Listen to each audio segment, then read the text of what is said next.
Et là, nous sommes en train d'investir massivement dans le secteur de l'éducation, qui est en fait le pilier du progrès de chaque pays. S'il y a des nations comme le Japon, des nations comme l'Europe, qui est un groupement de plusieurs nations, comme les États-Unis, s'ils ont fait du progrès, c'est parce qu'ils ont su investir dans l'éducation. Ils ont su investir dans la recherche. Ils ont su investir dans la technologie. Et donc aujourd'hui, nous avons une vision du président de la République qui veut qu'on puisse investir massivement dans le secteur de l'éducation. Et pour vous donner une idée, il y a 3 ou 4 ans, les ressources qui étaient affectées à l'éducation représentaient 6% du budget national. En 2014, je parle sous le contrôle du ministre de l'Éducation ici, les ressources du budget de l'État que nous avons affectées au secteur de l'éducation ont représenté 16%. Donc on les a pratiquement triplés. Et c'est ça qui fait qu'aujourd'hui, la communauté internationale apprécie les efforts remarquables qui sont réalisés par notre pays dans le secteur de l'éducation. C'est arrivé à construire en moins de 18 mois près de 500 écoles et dans l'ensemble de la République, non pas seulement à Kinshasa. Monsieur le ministre est devenu très célèbre au niveau de l'UNESCO et nous avons reçu il n'y a pas longtemps Madame la directrice générale de l'UNESCO, Irina Bokova, qui était accompagnée du Premier ministre Gordon Brown, ancien Premier ministre de la Grande-Bretagne, mais qui est actuellement l'envoyé spécial de l'éducation du secrétaire général des Nations Unies. Ils ont aussi apprécié les efforts que nous accomplissons dans ce domaine. Mais il y a aussi la santé, secteur important. Vous savez, vous pouvez être un élève brillant, vous pouvez être un fonctionnaire brillant, compétent, mais si vous n'êtes pas en bonne santé, vous ne pouvez rien faire. Et là aussi, c'est un secteur qui a connu beaucoup de déficits, mais aujourd'hui, nous avons un programme ambitieux de pouvoir réhabiliter plus de 1000 centres de santé, plus de 300 hôpitaux et les équiper. Et nous faisons des équipements de qualité qui viennent de Danemark et donc de Copenhague. Nous avons aussi un programme ambitieux dans le domaine des routes, dans le domaine de l'agriculture. Nous sommes en train à près de 200 km d'ici, de Kinshasa, sur la route des Bandundu, de mettre sur pied un ambitieux programme de parcs agro-industriels sur près de 80 000 hectares, dont 5 000 hectares ont été mis en activité à partir de septembre 2014 et dont la moisson va pouvoir se faire à partir du 7 mars 2015 de manière tout à fait industrielle. Voilà, mes chers amis, chers compatriotes, quelques programmes ambitieux que nous avons la responsabilité de mettre en œuvre. Programme qui a été communiqué au gouvernement par le président de la République après son élection en 2016 comme président, enfin en 2011 comme président de la République. Pour le reste, nous tenons à vous souhaiter comment on dit, c'est bonne fin de votre séjour ici en République démocratique du Congo, avec tout le plaisir de vous revoir encore. Quand vous voulez, revenez dans ces très beaux pays.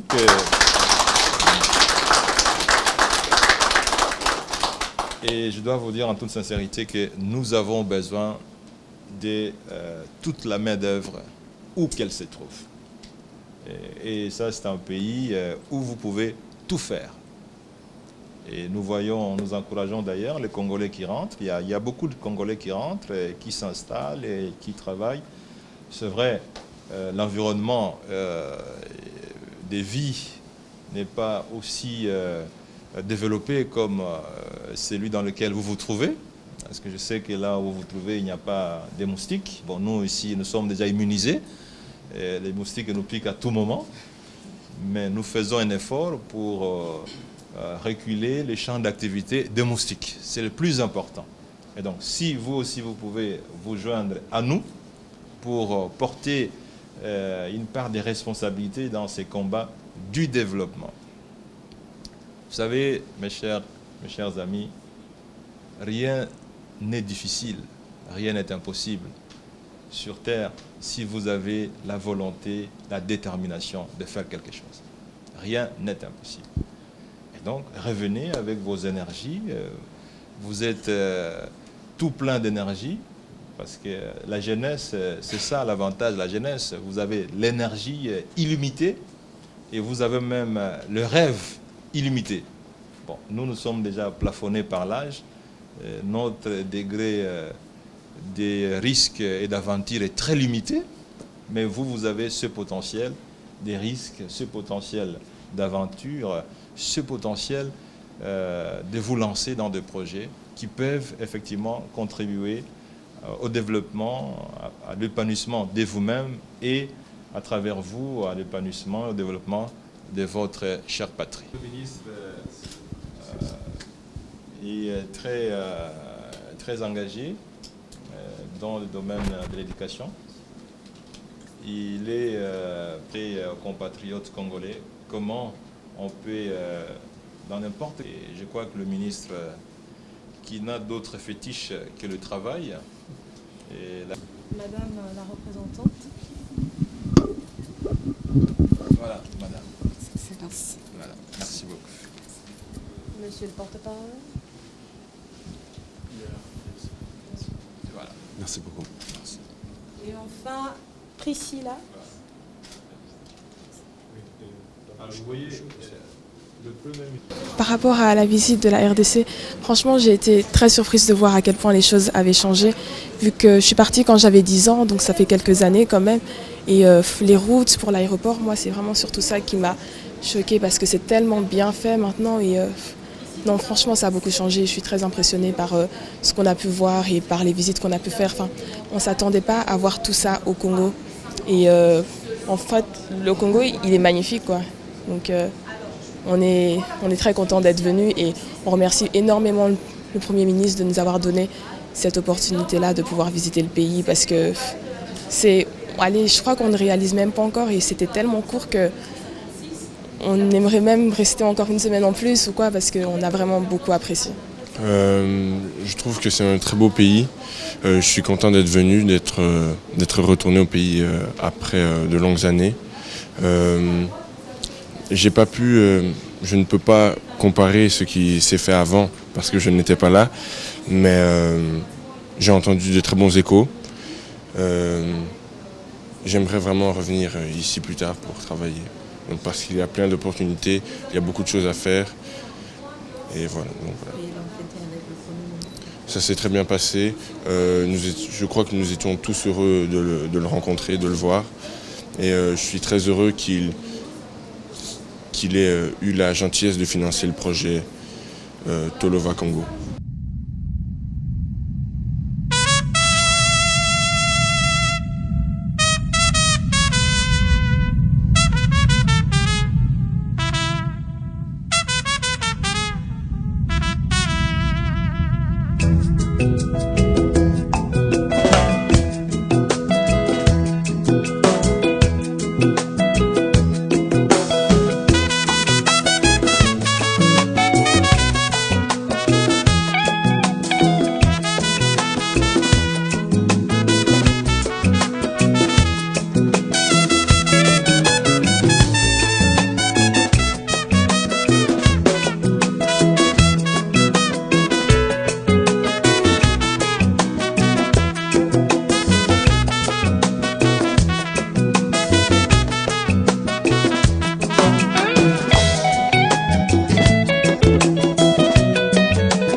Sébastien Péto et le professeur Michel Bourbon ont échangé sur plusieurs points d'intérêt de la province de l'Équateur, notamment la question de la négociation pour laquelle Amarita, na haute tension en face, il y a Esme.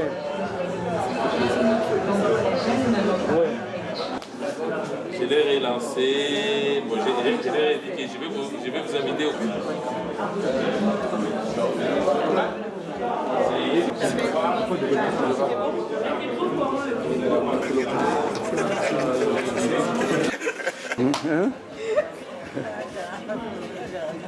Nini?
Je suis très content de recevoir Yvan et accompagné de tout le monde. Oui. Je viens de prier pour toute la communauté qui est venue mettre le pied ici. Oui.